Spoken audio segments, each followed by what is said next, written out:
Well, 8 years ago it was definitely a homebrew operation. Why don't we take a trip through the time tunnel and see what's evolved in the Apple II line in the last 8 years.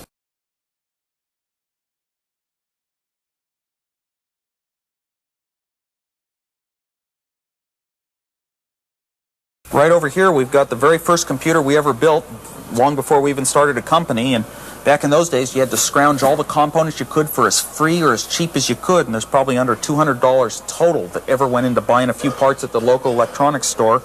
I hand wired the entire bottom, soldered it all together personally because there was no way to afford a technician, and that was an Apple I, the first Apple I computer ever. The case, we didn't deliver them in a case. It was sort of like everyone, you had to customize yourself, so a friend's father built the case. Over here, as we work our way through the time tunnel, exhibits on the software which we had to write ourselves. Couldn't afford tools like assemblers, so we had to learn how to assemble it ourselves by hand on paper. And it was a very unusual experience for such a successful product. Got examples of the interface boards that we had to design to plug accessories into the first Apple II computers. Here's an Apple I PC board. The keyboards over time evolved. The first keyboard I bought from Datanetics because I saw an electronics magazine advertising it for $60, and that was cheap in those days. And we evolved it over the years and added features and keys.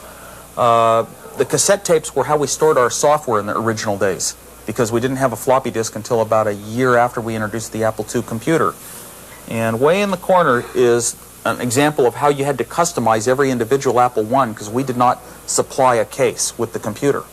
And that would be the first. We originally conceived of these as the Apple I and the Apple II as the first portable computers of all time. And of course that the word has changed over time. Here we got some examples of different color plastic cases we played around with, and I think we chose the right one. And up on the wall are a couple schematics of the Apple II computer, which are kind of interesting because the first schematics were all on dozens of sheets of paper, and you'd save a chip so you'd throw it out and redraw it. But eventually you have to draw it kind of nicely on a lab bench. And so I hand drew these. You had to draw your own. We couldn't afford technicians or draftsmen. And then you just shade out the lines. Every time you connect a wire on the board, you draw it out so you'll get everything hooked up right. And this was the first Apple II schematic. It's on Hewlett-Packard paper because in those days you had to borrow what you could get.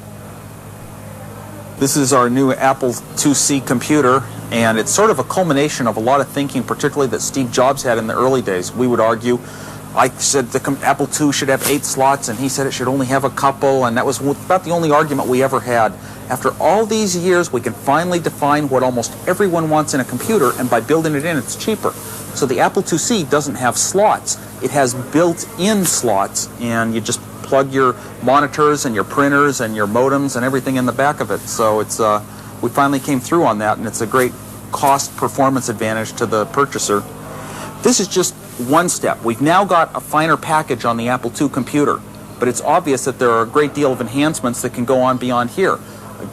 We've built a mouse into the Apple IIc because we believe this is the year of the mouse. A lot of the software products that are being offered out here today introduce new software for this product showing where the line is going. You can even buy hard disks that plug into the Apple IIc now.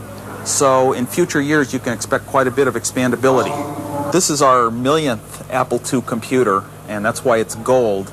And a million sounds like a large number, but you remember number 1, you remember number 100. The one I remember most closely of all was number 10,000. After a couple of years we had really made it big, and they gave me number 10,000 as sort of a tribute. This is number 1,000,000 of the Apple IIs, and that'll probably seem small in a couple of years.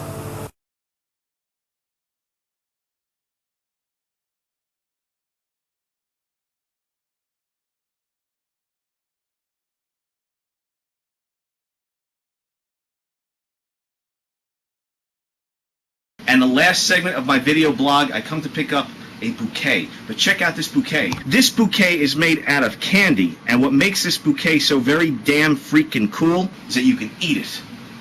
I clean up good, right?